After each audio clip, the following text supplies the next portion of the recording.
नमस्कार दोस्तों, मैं राकेश मायल अपने YouTube चैनल में आपका स्वागत करता हूं। आज मैं आपको राजनीतिक विज्ञान के अंतर्गत संविधान से संबंधित राज्य प्रशासन टॉपिक लेके आया हूँ। यदि मेरी क्लास आपको अच्छी लगे तो लाइक और अपने दोस्तों के साथ शेयर कीजिए और मेरे चैनल को सब्सक्राइब कीजिए। तो आपका ज़्यादा समय न खर्च करते हुए मैं आपको टॉपिक की ओर लिए चलता हूँ। आज मैंने आपको पूर्व में बता दिया जैसे पॉलिटिकल का टॉपिक लेके आया हूँ। पॉलिटिकल के टॉपिक के अंतर्गत आज अपने टॉपिक पढ़ेंगे राज्य प्रशासन। टॉपिक रहेगा आज अपना राज्य प्रशासन। जब भी पॉलिटिकल की बात आती है तो सर्वप्रथम अपने दिमाग के अंतर्गत एक प्रश्न उठ जाता है कि अनुच्छेद कैसे याद करें। तो अपने यहाँ पर अनुच्छेद उसी से संबंधित याद करने की कोशिश करेंगे। जहां पर जो नाम आ गया वहीं पर उस अनुच्छेद को याद करने की कोशिश करेंगे। पॉलिटिकल के अंतर्गत सर्वप्रथम अपने बात करें संविधान से संबंधित। संविधान है क्या? तो संविधान है जी नियमों का समूह है। यानी देश को चलाने के लिए संविधान निर्माताओं ने, संविधान सभा ने मिलकर कुछ नियम बनाए और उन नियमों को एक संग्रहित किया गया, उसी को हमने संविधान कहते हैं। तो संविधान के बारे में बता देता हूं, नियमों का समूह। अब बात आती है राज्य प्रशासन से संबंधित। राज्य प्रशासन से संबंधित बात कर रहे हैं तो आप सभी को विदित है कि भारतीय संविधान के अंतर्गत 395 अनुच्छेद, 22 भाग और मूल संविधान में 8 अनुसूचियां थी और वर्तमान में ये अनुसूचियां 12 है। तो राज्य प्रशासन का उल्लेख कहाँ मिलता है? तो ध्यान रखना, संविधान के भाग 6 में, संविधान के भाग 6 में राज्य प्रशासन का उल्लेख मिलता है। और अनुच्छेद की बात करें तो राज्य प्रशासन का अनुच्छेद 152 से 237 तक राज्य प्रशासन का उल्लेख मिलता है। और देखते हैं राज्य प्रशासन की कितनी इकाइयां हैं। तो राज्य प्रशासन के अंतर्गत 3 इकाइयों में इसको बांटा गया।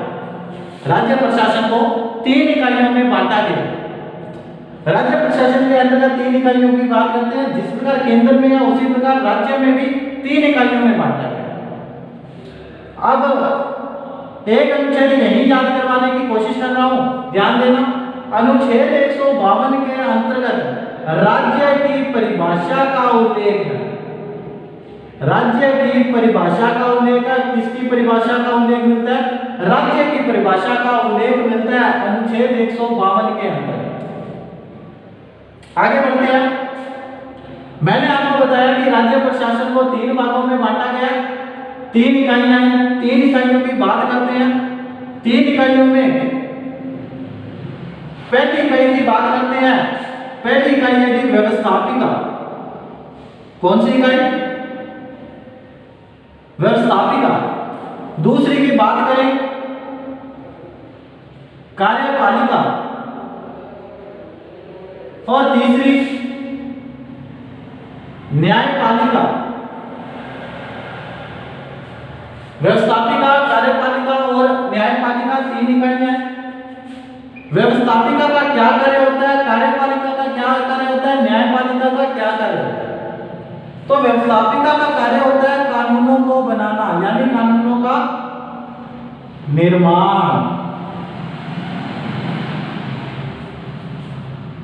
कार्यपालिका का कार्य होता है कानूनों को लागू करना।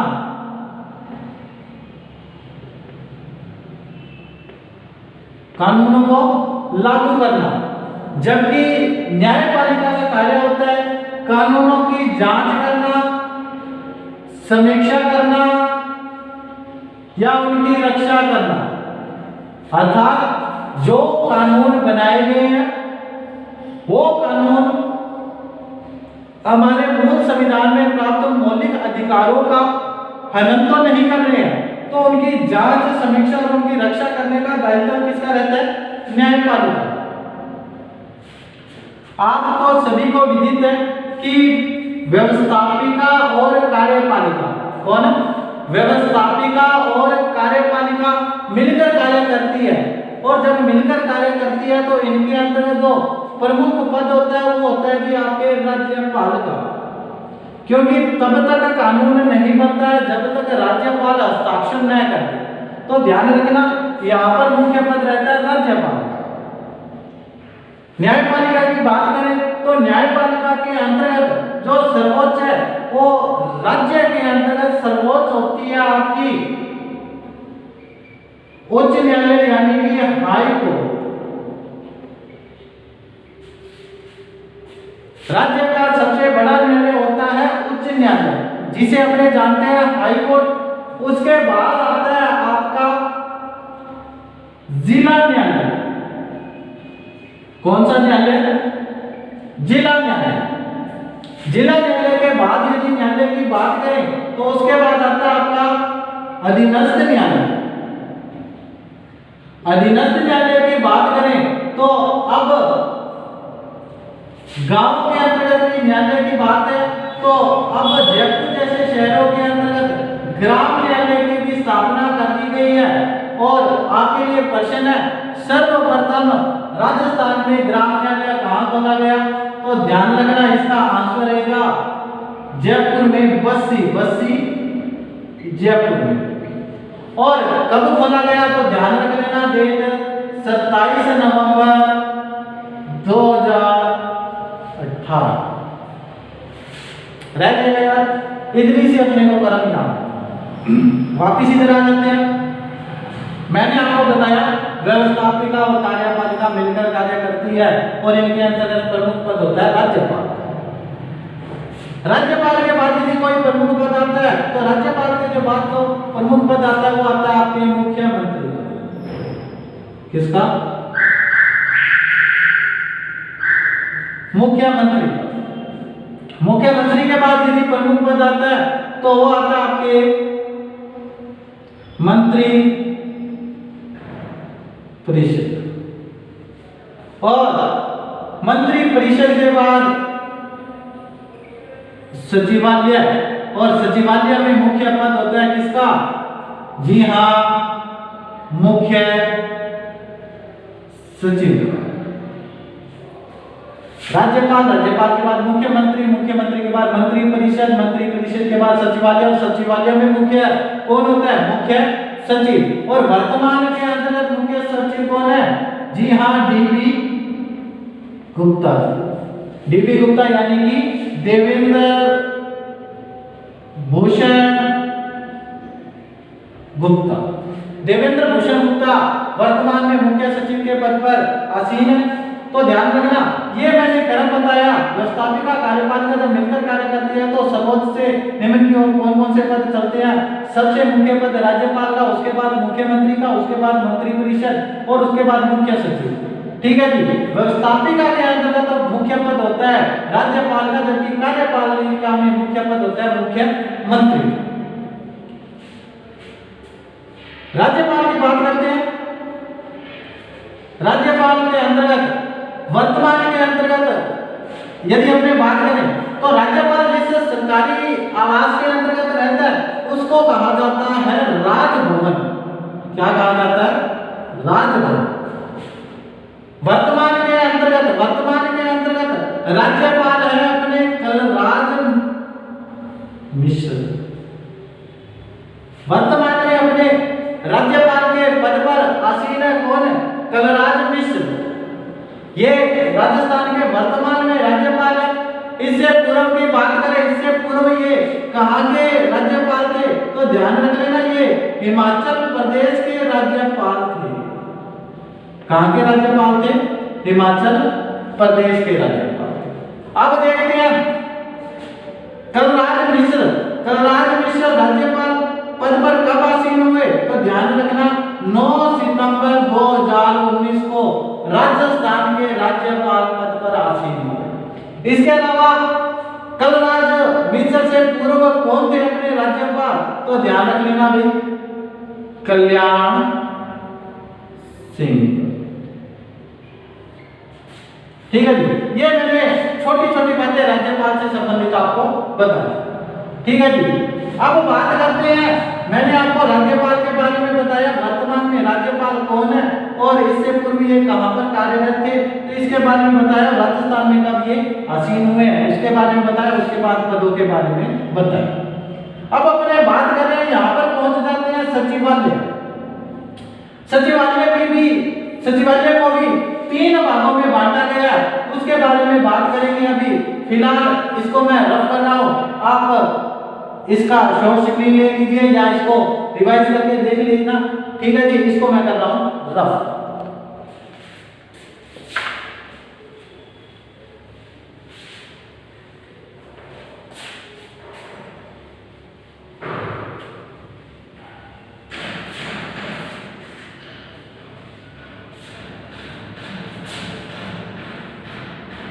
मैंने आपको बताया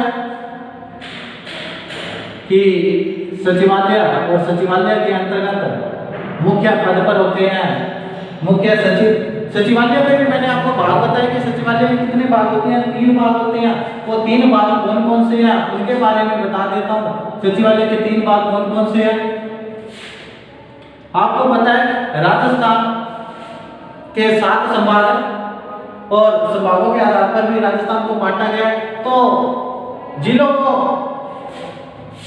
संभाग के अंतर्गत विभाजित किया गया, संभागों में बांटा गया, संभाग के अंतर्गत जिले आते हैं। तो पहली इकाई है जी आपकी संभाग, और संभाग के अंतर्गत जो मुख्य होता है उसको कहा जाता है संभागीय आयुक्त। संभागीय आयुक्त, संभाग के बाद आते हैं आपके, उससे छोटी इकाई आती है जिला, और जिला के अंतर्गत मुख्य पद पर आते हैं जिला कलेक्टर। जिला कलेक्टर के बाद पद आता है उप जिला कलेक्टर का, यानी कि एसडीएम। कौन से? एसडीएम। और एसडीएम के बाद पद आता है आपका,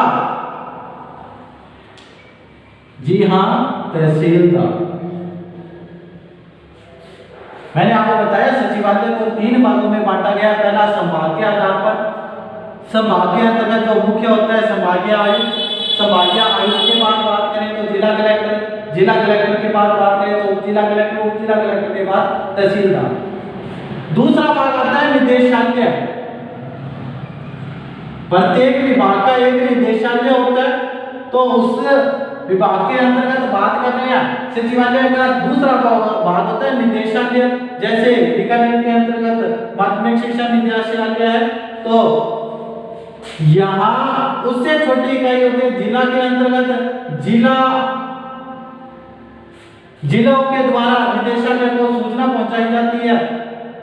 जैसे उदाहरण स्वरूप माध्यमिक शिक्षा के अंतर्गत जिलों के अंतर्गत कितनी सीटें किस डिपार्टमेंट की खाली है, तो वो सूचना पहुंचाई जाती है निदेशालय में, और उसके द्वारा सचिवालय में पहुंची, सचिवालय से आगे सरकार तक पहुंच जाती है, उसी के अनुरूप वैकेंसी निकलती है। उसके बाद अपने बात करते हैं जो तीसरी जो व्यवस्था है वो है आपकी स्वायत्त संगठन। कौन सी?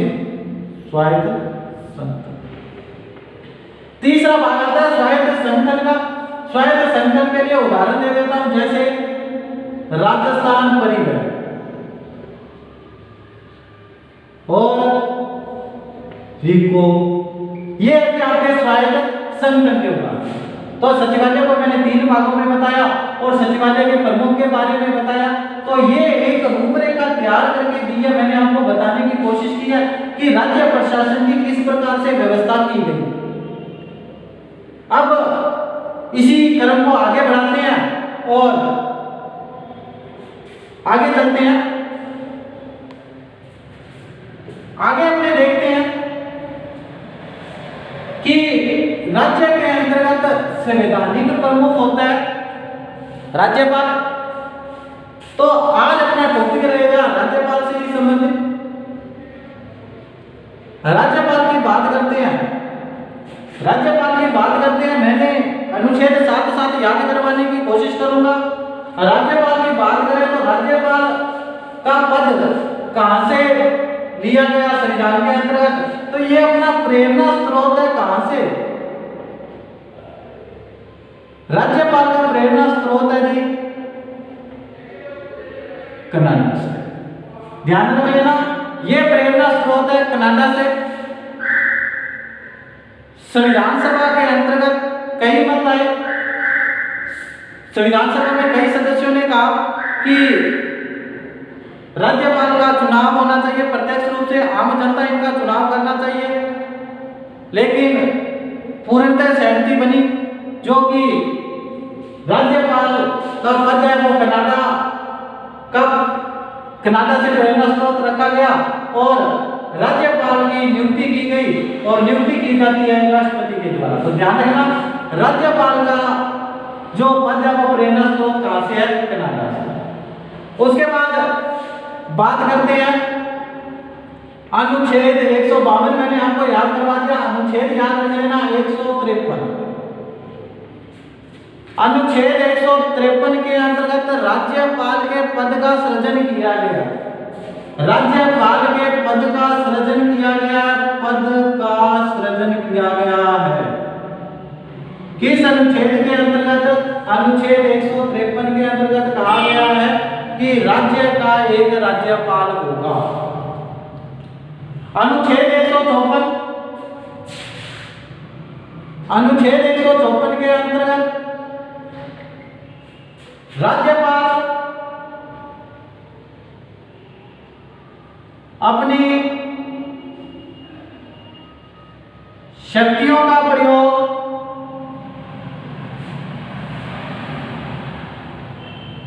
स्वयं अथवा अपने अधीनस्थों के माध्यम से करेगा।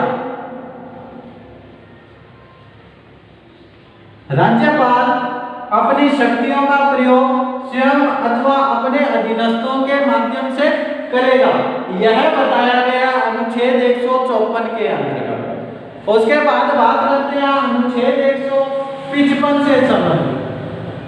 साथ ही अनुच्छेद याद करने की कोशिश करना, एक दो बार बोलोगे तो याद रह जाएगा। तो अनुच्छेद 155 राज्यपाल की नियुक्ति संबंधी, राज्यपाल की नियुक्ति संबंधी बताया गया। अनुच्छेद 155 कहता है कि राज्यपाल की नियुक्ति कैसे होगी, तो आपको पता है कि राज्यपाल की नियुक्ति कौन करता है, राज्यपाल की नियुक्ति होती है राष्ट्रपति के द्वारा। किसके द्वारा, राष्ट्रपति के द्वारा।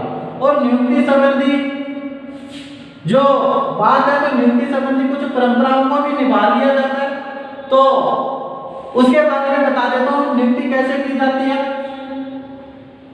राज्यपाल की जो नियुक्ति की जाती है वो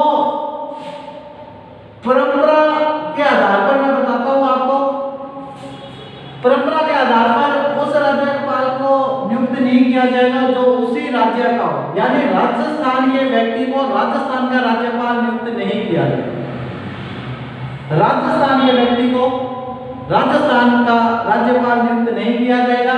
उसके अलावा दूसरी परंपरा है कि मुख्यमंत्री की सलाह से, मुख्यमंत्री की सलाह से, किसकी सलाह, मुख्यमंत्री की सलाह से राज्यपाल की नियुक्ति की जाती है। क्यों भाई, क्योंकि इसलिए नियुक्ति की जाती है ताकि मुख्यमंत्री और राज्यपाल का आपस में तालमेल बना रहे। ठीक है, मैंने आपको अनुच्छेद 155 के बारे में। उसके बाद बात करते हैं अनुच्छेद 156। अनुच्छेद 156 के अंतर्गत राज्यपाल के कार्यकाल का वर्णन किया गया है। अनुच्छेद 156 में राज्यपाल के कार्यकाल के बारे में बताया गया कि राज्यपाल का कार्यकाल कितना होता है। तो राज्यपाल का जो कार्यकाल होता है वो होता है जी राष्ट्रपति के प्रसाद पर्यंत।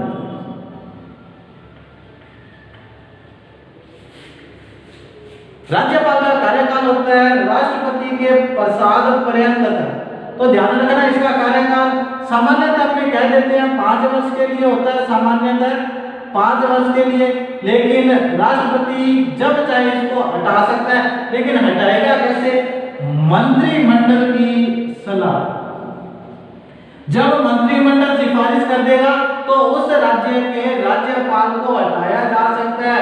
अनुच्छेद 156 में कार्यकाल के बारे में बताया गया और कार्यकाल होता है राष्ट्रपति के प्रसाद पर्यंत। उसके बाद अनुच्छेद 157, 158 के अंतर्गत राज्यपाल की योग्यता व शर्तों का उल्लेख किया गया कि भारत का नागरिक होना चाहिए, न्यूनतम उसकी आयु 35 वर्ष होनी चाहिए, पागल या दिवालिया घोषित ना हो, लाभ के पद पर कार्यरत ना हो और संसद या विधानमंडल का सदस्य नहीं होना चाहिए। संसद अथवा विधानमंडल का सदस्य नहीं होना चाहिए। यदि संसद या विधानमंडल का सदस्य है तो जब वह राज्यपाल के पद पर नियुक्त होगा तो उसी दिन से इन मंडलों की, संसद या विधानमंडलों की सदस्यता समाप्त हो जाती है। उस दिन से वहां से रिक्त मान लिया जाता है, अर्थात राज्यपाल के पद आने पर यह पद उसका रिक्त हो जाता है। उसके बाद बात करते हैं अनुच्छेद 159 के अंतर्गत। अनुच्छेद 159 में, अनुच्छेद 159 के अंतर्गत राज्यपाल की शपथ का वर्णन किया गया है और राज्यपाल को शपथ दिलाता है उच्च न्यायालय का मुख्य न्यायाधीश। आप सभी को विदित है सर्वोच्च न्यायालय का मुख्य न्यायाधीश शपथ दिलाता है राष्ट्रपति को। और राज्य के अंतर्गत सर्वोच्च न्यायालय कौन सा होता है?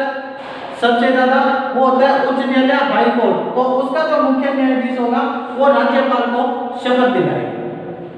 ठीक है जी, ये था राज्यपाल से संबंधित कुछ अनुच्छेद। इसके अलावा अपने बात करते हैं कुछ, मैंने यहाँ पर आपको बताया था परंपराओं से संबंधित। मैंने आपको बताया कि राज्यपाल के पद के लिए कुछ परंपराएं निभाई जाती हैं। तो परंपराओं के बारे में अपने बात कर रहे थे। मैंने आपको बताया था उसी राज्य के व्यक्ति को राज्यपाल पद पर नियुक्त नहीं किया जाएगा। ये परंपरा चली आ रही है, लेकिन इसके अपवाद भी है। अपवाद की बात करते हैं। अपवाद की बात करें तो एक अपवाद आप सभी को विदित होगा। एक व्यक्ति थे एच.सी. मुखर्जी। एच.सी. मुखर्जी ये थे पश्चिमी बंगाल के और इनको पश्चिमी बंगाल में ही राज्यपाल के पद पर नियुक्त किया गया था। ये है अपवाद। इसके अलावा एक और उदाहरण आपके पास है जी, एक है सरदार उज्जवल सिंह जी। सरदार उज्जवल सिंह जी ये थे पंजाब के राज्यपाल रहे थे। पंजाब के होने के साथ ही इनको पंजाब के राज्यपाल के पद पर नियुक्त किया गया। इसके अलावा एक उदाहरण और देखें तो डॉक्टर करण सिंह जी। डॉक्टर करण सिंह जी जो कि थे J&K के, जम्मू कश्मीर के, इनको भी जम्मू कश्मीर के राज्यपाल के पद पर आसीन किया। इसके अलावा अपने बात करें राज्यपाल के वेतन से संबंधित। राज्यपाल का वेतन है वर्तमान में 3,50,000 रुपए प्रति माह। इनका वेतन है 3,50,000 रुपए प्रति माह और यह वेतन दिया जाता है इनको राज्य की संचित निधि के अनुसार। राज्य की संचित निधि के अनुसार। 7वां संविधान संशोधन। 7वां संविधान संशोधन के अंतर्गत 7वें संविधान संशोधन 1956 के अंतर्गत एक राज्यपाल को 2 या 2 से अधिक राज्यों का राज्यपाल बनाया जा सकता है। 7वें संविधान संशोधन 1956 के अंतर्गत 2 या 2 से अधिक राज्यों का राज्यपाल बनाया जा सकता है। और 2 या 2 से अधिक राज्यों का जब राज्यपाल होगा तो उनको वेतन से संबंधित बात करें तो उनके वेतन का जो निर्धारण किया जाता है वो किया जाता है राष्ट्रपति के द्वारा। और वो राष्ट्रपति वेतन का निर्धारण कैसे करता है? वो राज्य के भारित वेतन के अनुसार जितना उसको कार्यभार दिया जाता है उसी के अनुपात में उसका वेतन का निर्धारण करता है। ठीक है जी। तो ये था वेतन से संबंधित। 3,50,000 जो वेतन हुआ था ये आपके अभी जो बढ़ा है, इससे पूर्व जो वेतन दिया जाता था वो दिया जाता था 1,10,000 रुपए। ये जो वेतन दिया जाता था ये बढ़ा है बजट 2018-19 के अंतर्गत। 2018-19 के अंतर्गत राज्यपाल का वेतन को बढ़ाकर कर दिया गया 3,50,000 रुपए प्रति माह राज्य की संचित निधि के अनुसार। इससे पूर्व राज्यपाल को वेतन दिया जाता था 1,10,000 रुपए। ठीक है जी। तो आज के लिए इतना ही। आपके लिए प्रश्न है, राज्यपाल को वेतन दिया जाता है राज्य की संचित निधि के अनुसार। तो आज के लिए प्रश्न रहेगा, राज्यपाल को पेंशन, राज्यपाल को पेंशन कौन सी संचित निधि के अनुसार दी जाती है? राज्यपाल को पेंशन कौन सी संचित निधि के अनुसार दी जाती है, इसके बारे में बात करेंगे अपनी नेक्स्ट क्लास के अंतर्गत। तो आज मैंने आपको राज्यपाल से संबंधित कुछ प्रश्न बताए, कुछ बातों पर विचार विमर्श किया। आपको मेरी क्लास कैसी लगी कमेंट बॉक्स में जरूर बताएं और इस प्रश्न का आंसर भी कमेंट बॉक्स में जरूर दें। ठीक है जी। मिलते हैं नेक्स्ट क्लास के अंतर्गत, इसी को ही आगे बढ़ाएंगे। और फिर मेरा आपसे निवेदन है कि मेरे चैनल को सब्सक्राइब कीजिए और अपने दोस्तों के साथ मेरे वीडियो को लाइक और शेयर कीजिए। मिलते हैं नेक्स्ट क्लास में। जय हिंद, जय भारत।